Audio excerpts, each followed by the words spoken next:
right, Michael Van Runkle here for HotCars.com. Day 2 on the Mojave Road. It's bright and early. The sun just came up.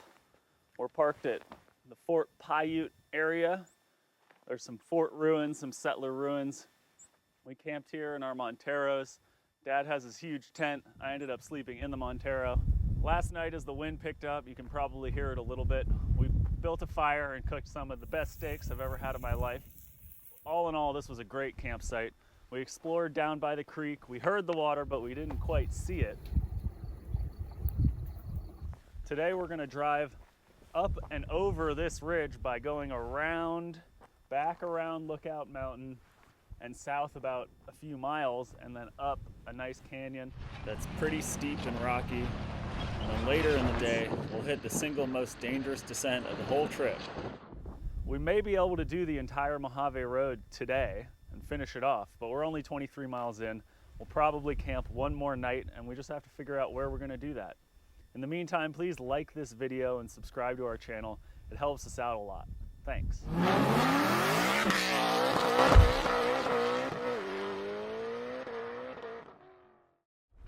Pulling out, day 2 on the Mojave Road recreational trail.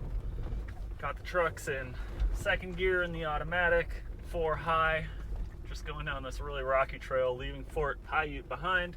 What's amazing is it looks like my truck's compass has decided to start working for the first time since I've owned it. So that's kind of fun. You can tell we're headed pretty much due east because the sun is right in my eyes. I got the sunglasses on here, reflection of glare off the hood. One thing I've been keeping an eye on is the 94 has those 35-inch tires. So the rear differential should be just a couple inches higher, more ground clearance than this one with 31-inch tires. So I'm watching to see whether he's got a lot of room when he goes over a little section of a high center here in the road or a little rock. And then keeping in mind, I'm a little bit lower. Here we go. Turning onto the fork, onto the county road. They maintain this road to service these giant high lines, which the power lines are always sort of a marker for where you are out here in the middle of nowhere. Even though this is a county road, it's still a little choppy. We could probably go 30 and it would feel smooth, but I seem to remember the last time as we went through here, I missed the turn onto the Mojave Road off of the county road, and I don't want to do that again. I'm keeping an eye out for where the road might head up. Well, there's a sign here. It says Mojave Road, so this must be it. This is a funny little section. We're definitely climbing up onto Paiute Ridge now. It's super rocky again after we turned off of the county road. Rocky and slippery. Going up a little bit of a steep climb. I might put the Montero center lock on here.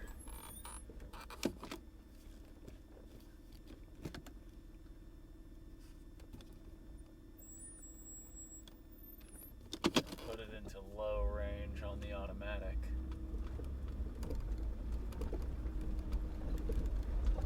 Pick the line here to the left to avoid that giant rock.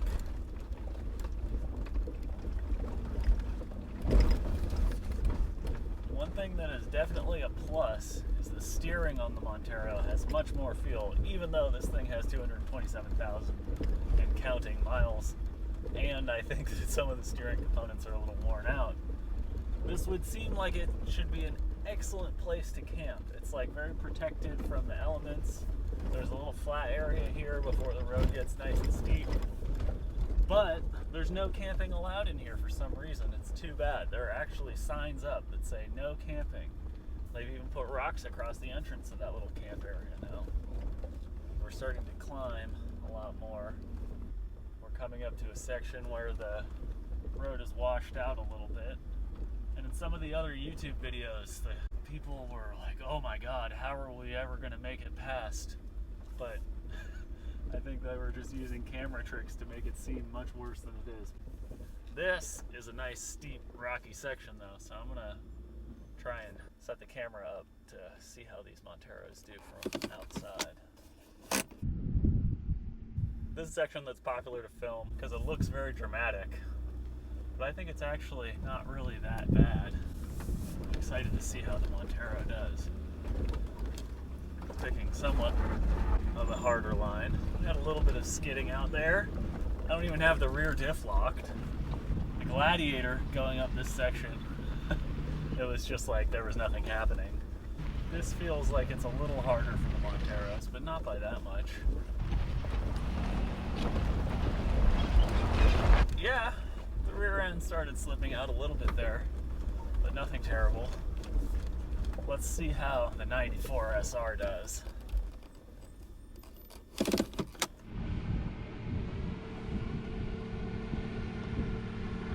Well, you can really see the extra articulation and ground clearance he's got with that thing.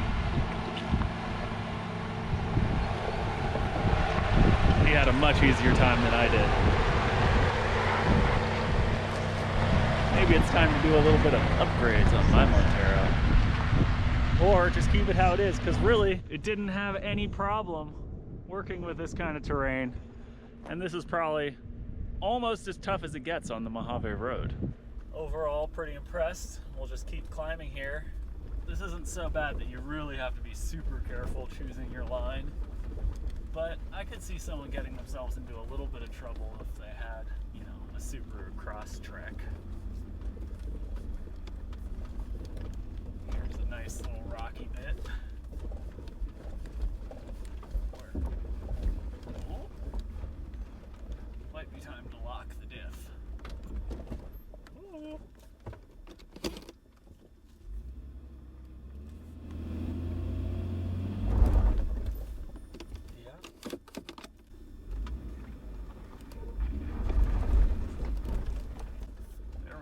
Up and over it with the diffs locked. I think in the Gladiator for this section, we were still in 4 high with no differentials locked. The thing is, it just works so well that you really don't have to worry about what settings you're in because you just go straight up. This is a learning process with these Monteros. This is the first real bit of off-roading we've done. And these rocks are rocky, turns out. Here we come to the very top of Paiute Ridge. We'll get a nice vista. There's an awesome campsite right here, right at the top. If it hadn't been so windy yesterday, we probably would have tried to come up here and camp here just because you get this incredible view in both directions. Leaving Paiute Ridge, or the top of that rocky road, you can tell that this is just much more like a desert dirt road. We are just shy of 30 miles in now, and my fuel gauge is just above 3/4, maybe almost 7/8. So that's a good sign.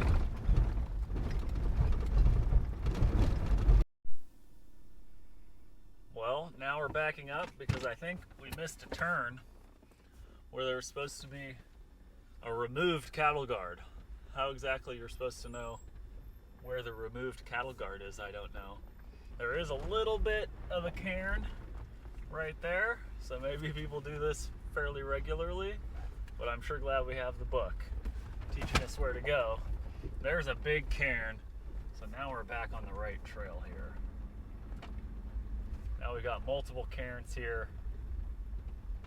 This obviously must be a section where people get mixed up a lot because they've put so many cairns to clarify which road to take. Here we're coming to a little clearing, little campsite. This is where we stayed in the Gladiator for the night that we did camp. This is known as the Penny Tree because of the large Joshua tree on the other side of the road from the campsite itself. We're at almost 44 miles on the odometer, though according to the book we're a couple miles off. The road is just sort of generally cut into these stands of Joshua tree, but it's pretty bumpy down in here. You can tell that when it does rain here in the desert, this gets washed out pretty good because there's ruts and you're often at a pretty good tilt depending on which side the water flows on. Coming up real soon is the most difficult part of the Mojave Road, but there's a sedan out here that I'm gonna let pass. It's hard to believe anyone's out here in that, Florida license plate. What are they doing here? This is just a pretty high-speed road. We're going to turn off of it real quick here. We're on it for less than half a mile. We've got a cairn. I hope that guy in his Toyota Camry wasn't going this way. We're turning up here, and then we're going to drop down into the Watson Creek Wash area. And that's the real steep hill that's going to require everything this Montero can do. Here's the top of the hill, but I'm going to get out and walk it real quick.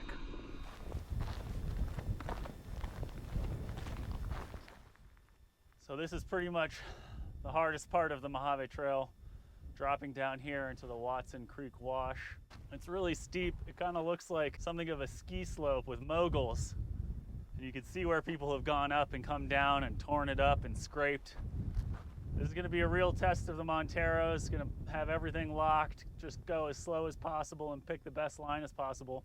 For now, I think the choice is to stick sort of here on my right at the moment, but coming down it'll be the left, and just stay sort of on the peaks of the moguls and then around and down. And hopefully the Monteros can do it. All right, we got a new camera angle so you can hopefully see a little bit of what I'm seeing and doing. This is pretty hairy. This is definitely the hardest I've ever done in this Montero. I'm just gonna take it nice and slow. I've got 4 low. I've got the rear diff locked. I'm gonna put the automatic transmission in low also and just creep down this hill.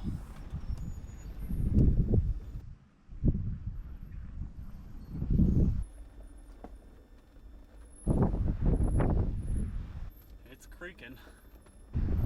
Got a little slide there, touching down. I'm gonna just take it real slow here.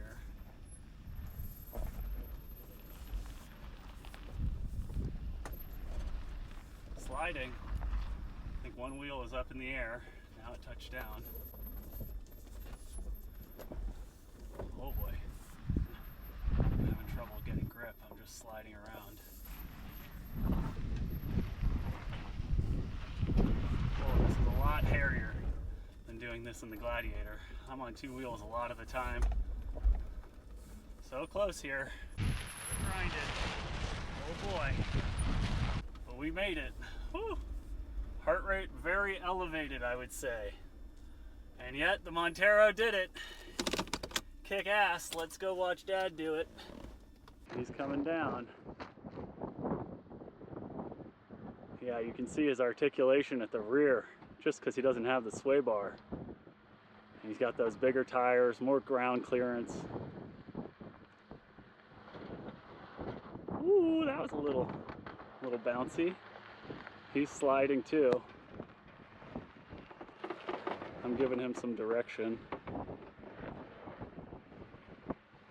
Telling him to keep it straight now. We're doing it. It's coming down. He's past the hardest part. Hopefully he doesn't run me over here.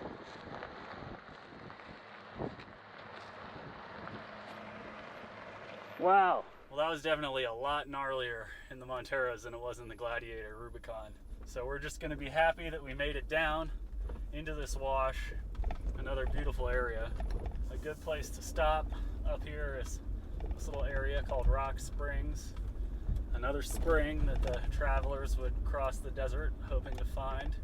There's a little remains of a house, and there's the spring in a little rocky canyon, hence Rock Springs. I think we'll head up there and stop for lunch.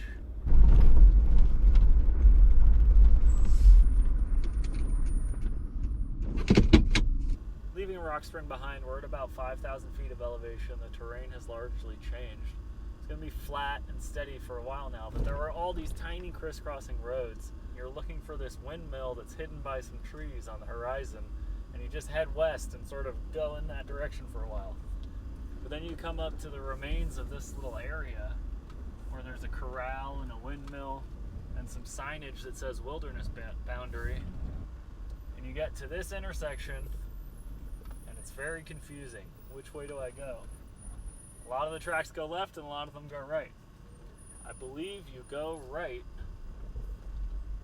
through here, straight at the windmill, and then we cruise around it and into the actual corral area here, past this little watering hole. But next, we're gonna meet up with pretty much, I think, the cable road once more. We're up above 53 miles now since the start of the Mojave Road. And here we come to, I believe, Black Mountain Road. This is one of the outs. If you're having trouble, or if you want to call it a day, there's a paved road that will take you down to I-40. It's about a half-hour drive to the freeway, apparently. But we're gonna keep going straight, and we're gonna head down into the sort of SEMA area. There's even a little bit of asphalt here. Hey, silent.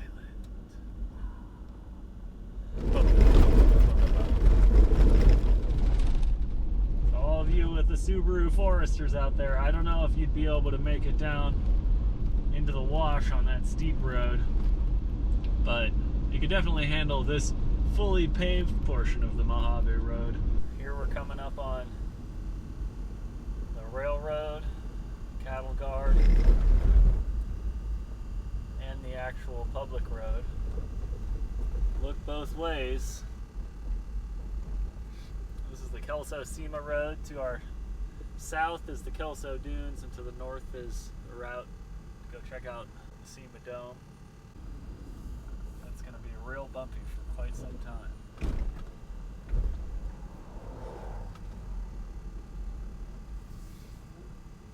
No off-highway vehicles, street legal only in the Mojave Preserve. That's an important detail.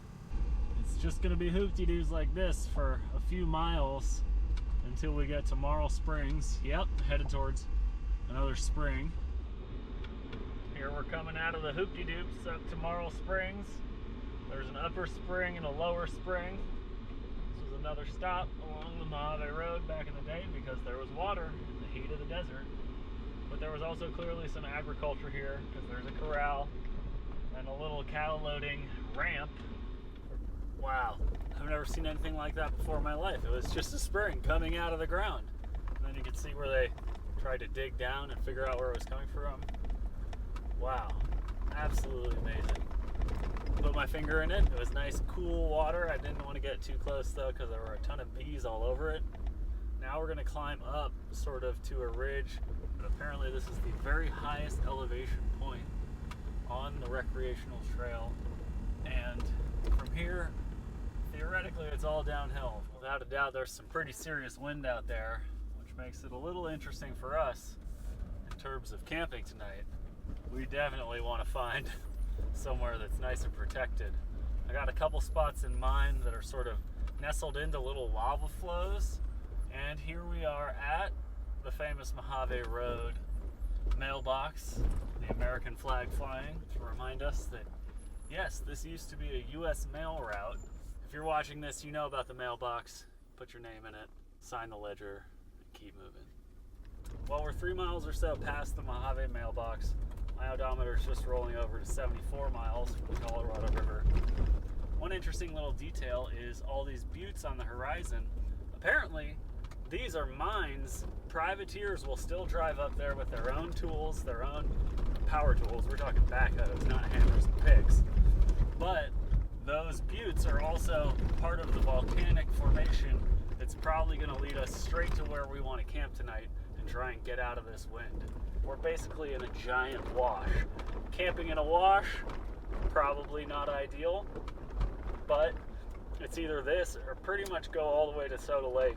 And hopefully here, protected by the lava flow and some brush, we can hunker down for another good night's sleep and another amazing sunset here on the Mojave Road.